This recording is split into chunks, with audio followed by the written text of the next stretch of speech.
கன்னி பெண்ணா மாறாதோ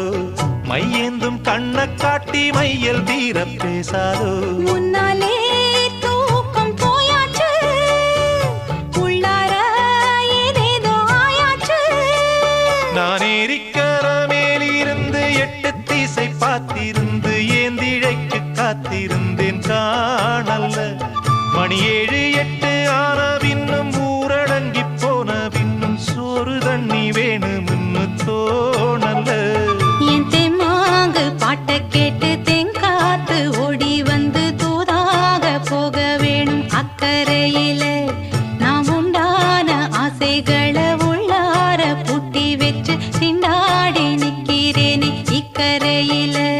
நான் ஏரிக்கர மேலிருந்து 8 திசை பார்த்திருந்து ஏந்திழைக்கு காத்திருந்தேன் காணல்ல